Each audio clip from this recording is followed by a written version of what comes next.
Hi, in this tutorial I want to show you how you can use Diana finite element scripting capabilities in order to make a finite element model, or preferably make several models using just one single code.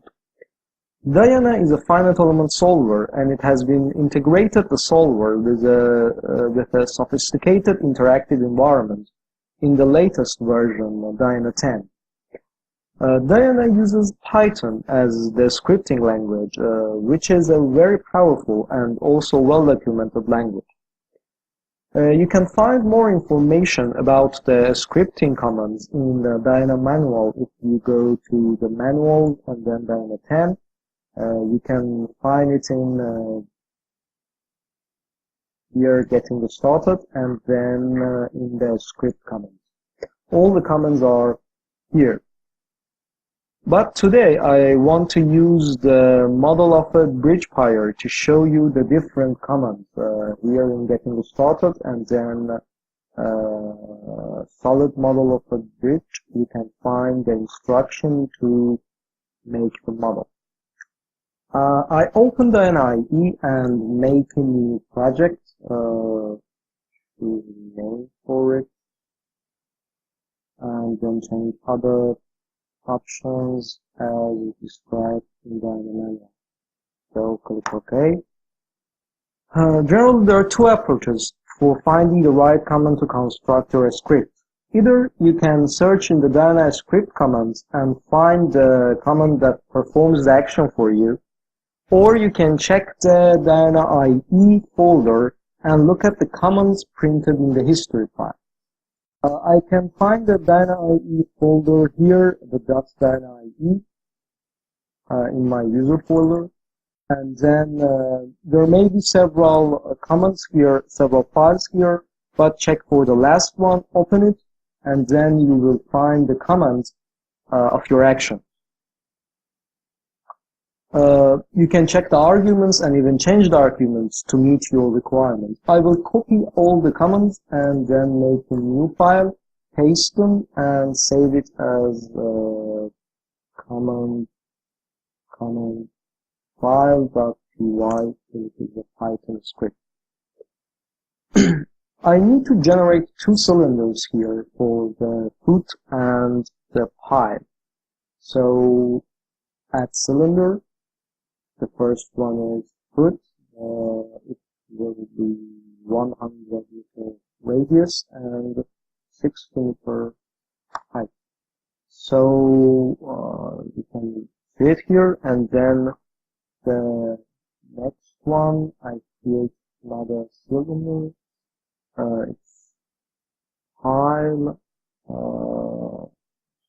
and the direction is the same, but the height and the radius is different. Click OK. So we have two cylinders here. Now let's look at the history file. My history file, there are some codes added in the history file. As you can see, create cylinder is the command for creating a cylinder, and gets the name as the first argument, and then the coordinate of the center of the cylinder, the direction of the central axis, and radius and height. We have another one for the pile, and between them you can see my action to fit the window, included here as a set viewpoint. I can copy all of them to my command file and then add set viewpoint to the end of my action. Now let's create the beam. We will create it with a face and then move the face and then extrude it to get a solid element. So go for the create and add polygon sheet. You can add the coordinate here, and then as you can see here, we have a pie. Click OK.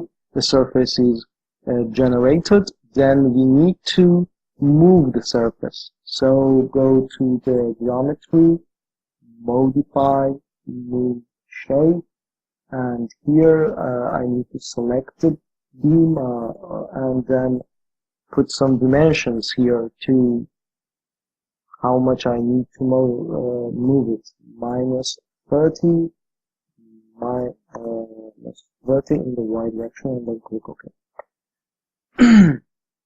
I have the face. Now go to the geometry, modify, and here extrude shape.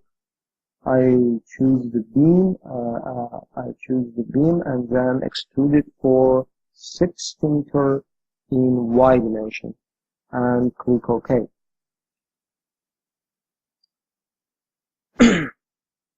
I will have all the commands now here. The create sheet command with create the sheet with the points that I added in the graphical interface, and then I translate it and extrude the profile. I can copy all that to my command file and maybe set the viewpoint to ISO after doing all of that. Now I need to add the loads. The loads are on 2 polygon surfaces. I will create one of the polygon surfaces and then copy the code for the next one. So here I will go to the create add polygon sheet, and then the name is load position 1, and the points I add them from the manual, and then click OK. So I have a polygon here, as you can see. Now I will use this polygon to make the surface on the beam for applying load. I go to geometry, then modify, then projection of shapes. This is my solid, and this is the load position, and then click OK. Now let's go to the commands, and you can see here that we have a create sheet, and then we have a projection, and then remove shape. We can exactly copy it in the command file, and then copy the same, copy it again, just change the name, load position 2, and load position 2, and also change the points as indicated in the instruction. So it will be 210 and 30. This is the points are in a list in Python, so you can change it. There are 4 points in a list, and then each point is also described by a list, 3 numbers, X, Y, and Z. So here we have we will have 2 positions for loading. But how we can use this commands in our graphical area? We can just copy them and then paste them in the command console like this. So we will have another load position. Then I go to code and copy projection. So it says that load position 1, so I should use load position 2 because the names just like this, and then go and remove the shape. You can see that if the code perform correctly, then you will have a true here, and if it performs in an incorrect way, then you have a false. I will delete all the coding history and then save my command file. Now I should add the loads.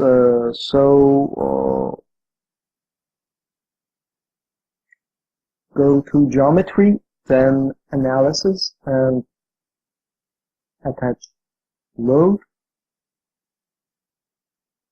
You should choose a name for the load. It's a phase pressure, and set geometry load set 0. It's on the phase, and it's a distributed load. We should choose the load surface, which are this surface and this surface, and then the amount and the direction, which is in the Z direction. So click OK. You will have two loads shown in the graphical area.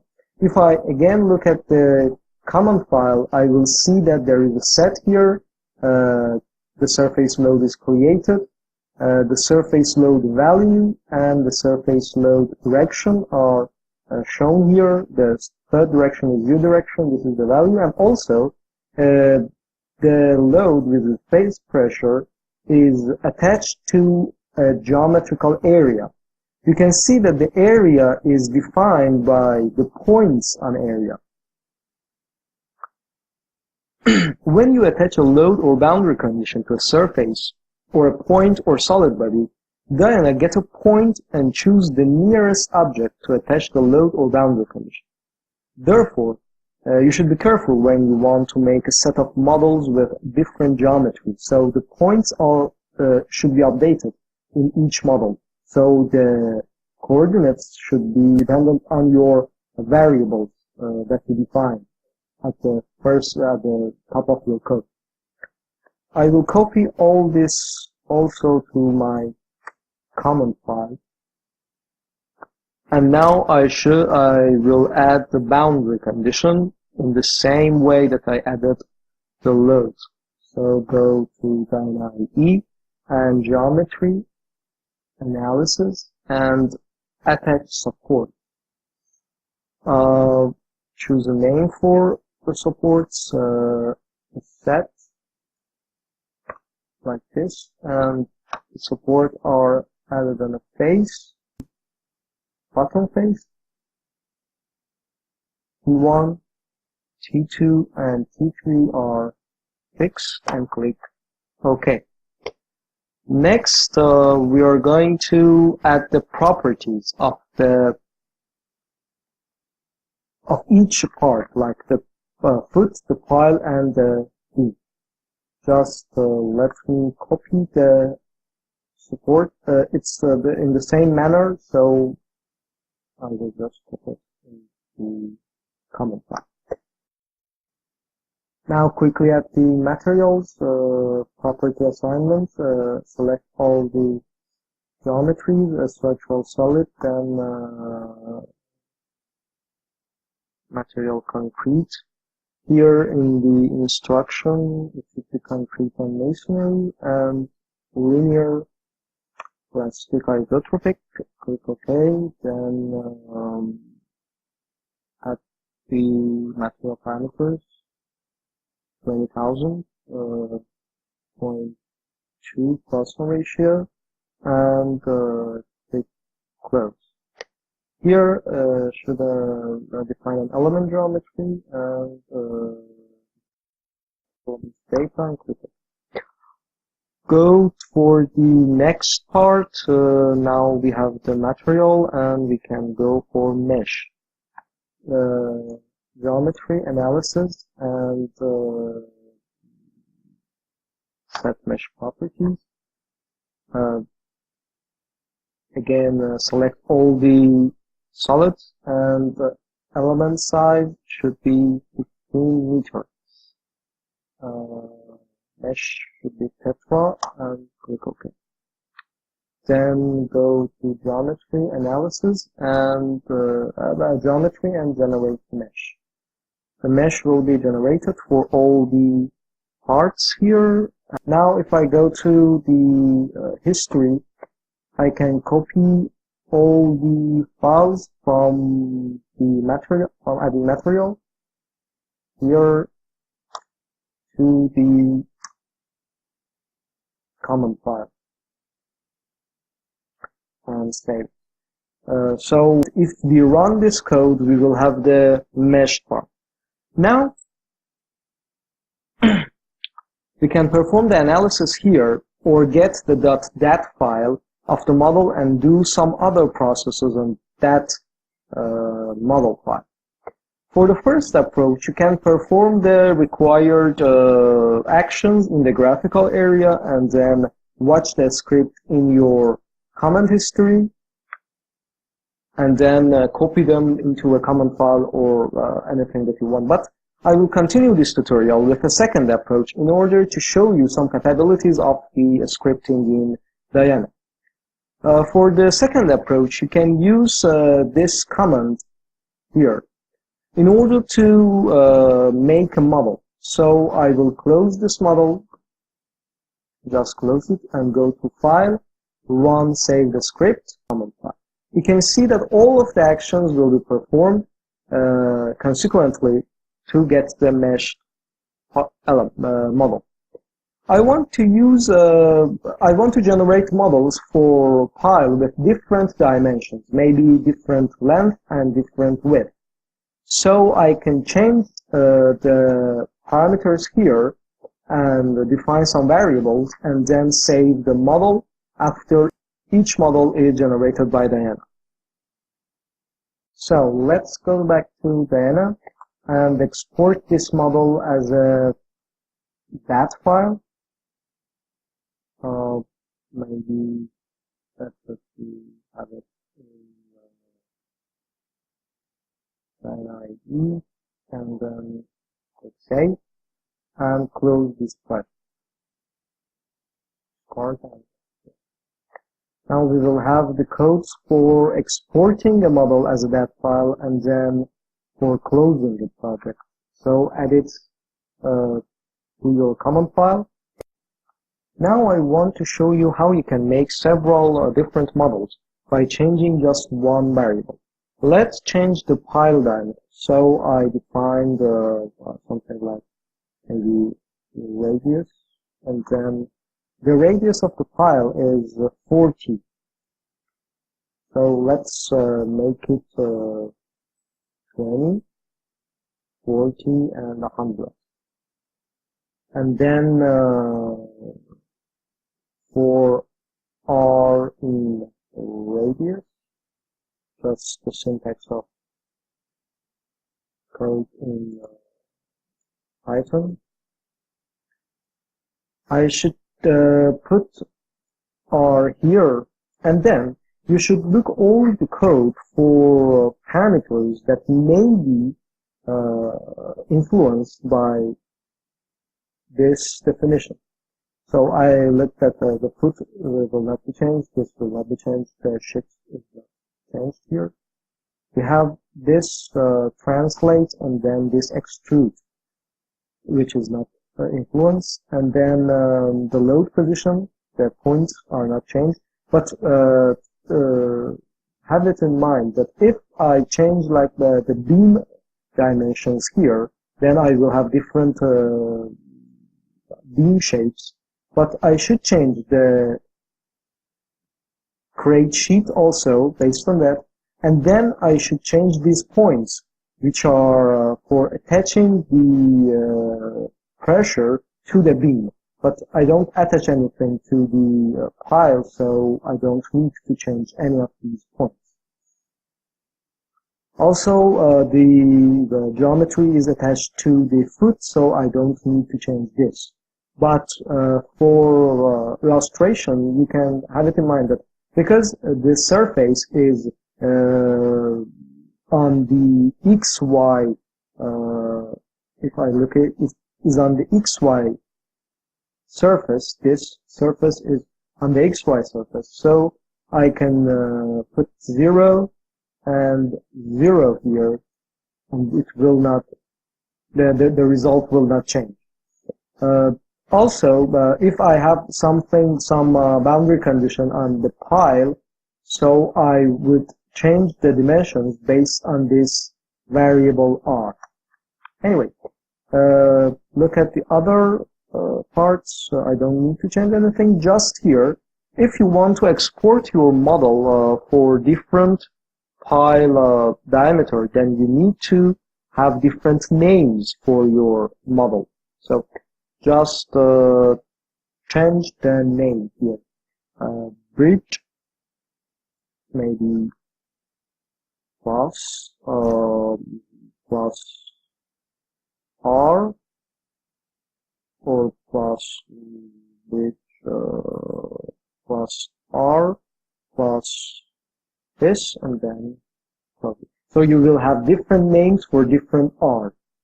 I save it, have the close project, because if you don't close your project, then it will run again on the same project and you will get error.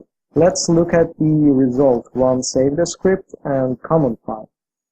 Here, yeah, you see that the pile is like thinner, and it's now the mesh is generated. Can convert in object to a string implicitly. Okay, so I need to make R a string to concatenate it with these other strings. And then again, run this. Let's look at the result.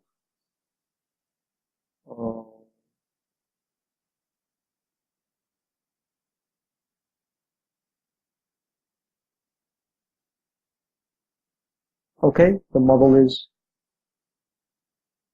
imported. Then the next one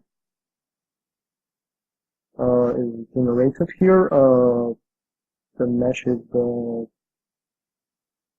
the process of meshing, and the model will be exported by the next one, and then again another model. So I will have a bridge 40, a bridge 20, and also a bridge 100. You can make several models, several DAT files, and then run an analysis with a batch file. So you will run all of them with the same analysis command file in your cluster or maybe on your computer. Anyway, so I just import one of this model, maybe the bridge 40. Then you can see that the same mesh will be presented here. You have a foot, a file, and a beam. The material is shown here with the same characteristic, the element geometry. And if you look at this pile dimensions, you will see that the dimension is, the radius is 40 meters. This capability is very useful when you need to study the effect of changing some geometrical properties on the final response. And you need to generate mesh for each case.